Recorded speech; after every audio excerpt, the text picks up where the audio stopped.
Oke, kita mulai pembahasan kali ini ya. Hari ini kita bakal menyelami salah satu babak terpenting dalam sejarah Indonesia, yaitu era kerajaan-kerajaan Islam di Nusantara. Nah, pertanyaannya gini deh. Gimana ceritanya sebuah agama yang lahir jauh di gurun pasir sana bisa jadi kekuatan yang dominan banget, yang ngebentuk budaya, politik, bahkan identitas kita di kepulauan ini?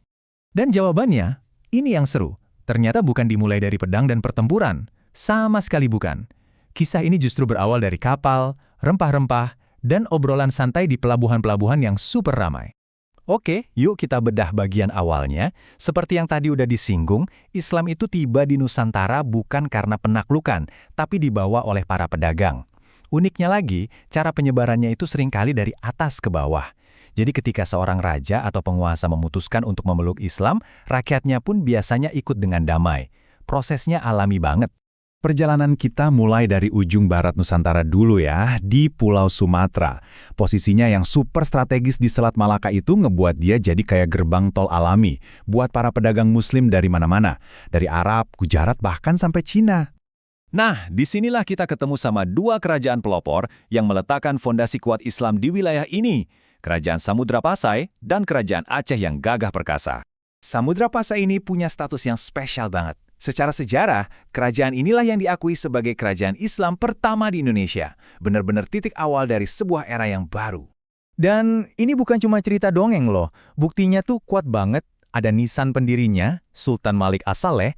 Ada juga catatan dari penjelajah dunia sekelas Ibnu Battuta yang pernah mampir ke sana. Dia bahkan nulis kalau Pasai ini punya hubungan sama Kesultanan Delhi di India. Ini nunjukin kalau Pasai itu bukan cuma pelabuhan dagang biasa, tapi juga pusat studi Islam yang disegani. Nah, seiring berjalannya waktu, Pasai mulai meredup, tapi muncul jagoan baru yang lebih besar, Kerajaan Aceh. Mereka langsung ambil alih kendali Selat Malaka, jalur perdagangan paling hits waktu itu. Dan sumber kekayaan mereka, komoditas yang harganya selangit, lada. Kalau kita ngomongin masa keemasan Aceh, ada satu nama yang nggak mungkin kita lewatin. Sultan Iskandar Muda. Di bawah kepemimpinan beliau, kekuasaan Aceh itu meluas sampai ke Semenanjung Malaka. Benar-benar jadi salah satu kerajaan paling kuat di Asia Tenggara. Oke, sekarang kita geser sedikit ke timur, ke Pulau Jawa. Nah, di sini ceritanya agak beda. Di Jawa, Islam itu nggak cuma membangun kekuatan di laut, tapi juga berakulturasi dengan tradisi agraris Hindu-Buddha yang udah berakar kuat.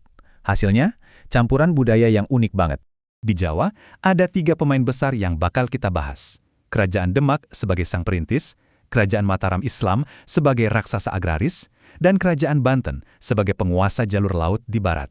Demak ini istimewa banget. Sebagai kerajaan Islam pertama di Jawa, dia itu lahir di atas runtuhan Majapahit. Makanya, yang terjadi itu bukan penghapusan budaya lama, tapi justru perpaduan yang harmonis. Bukti paling nyatanya bisa kita lihat di Masjid Agung Demak, di mana arsitektur Islam itu menyatu indah dengan elemen-elemen Hindu-Buddha. Lanjut, kita kenalan sama raksasanya Tanah Jawa, Mataram Islam. Didirikan oleh Sutawijaya, kerajaan ini mencapai puncaknya di bawah Sultan Agung. Beliau ini pemimpin yang super ambisius, berhasil nyatuin hampir seluruh Jawa, dan bahkan cukup berani buat nyerang VOC di markasnya di Batavia.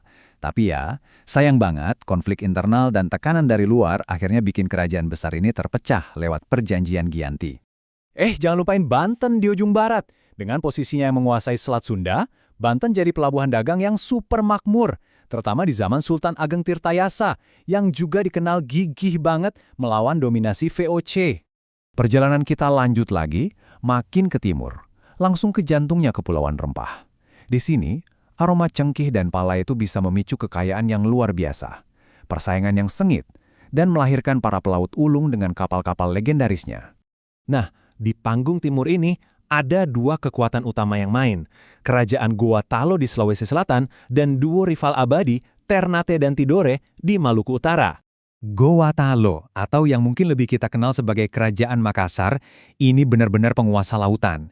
Di bawah komando Sultan Hasanuddin yang dapat julukan ayam jantan dari timur, mereka menjelajahi samudra dengan kapal pinisi mereka yang kuat tapi lincah. Sebuah mahakarya perkapalan yang sampai sekarang pun masih dikagumi. Nah, kalau di Maluku persaingannya udah level internasional, bayangin aja Ternate dan Tidore, dua kerajaan tetanggaan ini kan produsen utama cengkih. Nah, rivalitas mereka jadi makin rumit waktu bangsa Eropa ikut campur tangan. Ternate gandeng Portugis, sementara Tidore bersekutu sama Spanyol. Perebutan pengaruh antara Spanyol dan Portugis di Kepulauan Rempah ini akhirnya diresmikan penyelesaiannya lewat Perjanjian Saragossa. Perjanjian ini intinya membagi dunia jadi dua zona pengaruh, yang secara praktis ngasih Maluku ke tangan Portugis. Terus, apa hubungannya semua ini sama kita yang hidup di zaman sekarang?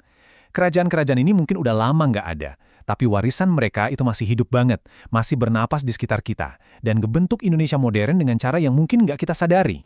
Jejaknya itu ada di mana-mana loh, mulai dari arsitektur masjid dan keraton, tradisi ziarah ke makam-makam, keindahan seni kaligrafi, sampai cerita-cerita dalam hikayat dan babat, juga upacara-upacara adat yang masih kita rayakan sampai hari ini. Coba deh, kita perhatiin lebih detail. Ambil contoh arsitektur masjid ya, ciri khas kayak atap bertingkat yang melambangkan lapisan spiritual, serambi terbuka buat tempat ngumpul dan sosialisasi, dan kolam untuk wudhu, itu semua adalah hasil perpaduan yang keren antara ajaran Islam dan kearifan lokal. Nah, ini dia contoh warisan yang benar-benar masih hidup. Tradisi sekaten di Jogja dan Solo buat merayakan kelahiran Nabi Muhammad. Itu kan biasanya dimulai dengan dibunyikannya gamelan pusaka. Terus ada pasar malam semingguan, dan puncaknya itu grebek maulud dengan arak-arakan gunungan hasil bumi. Ini bukti nyata kalau budaya itu terus hidup dan berkembang. Jadi intinya gini, sejarah kerajaan-kerajaan Islam ini bukan cuma cerita masa lalu buat dihafal. Ini tuh bagian dari DNA budaya kita. Nah, pertanyaannya sekarang buat Anda, dari semua peninggalan ini, entah itu arsitektur, tradisi, atau bahkan mungkin makanan, mana sih yang paling Anda rasakan pengaruhnya dalam kehidupan sehari-hari? Sampai jumpa di pembahasan berikutnya.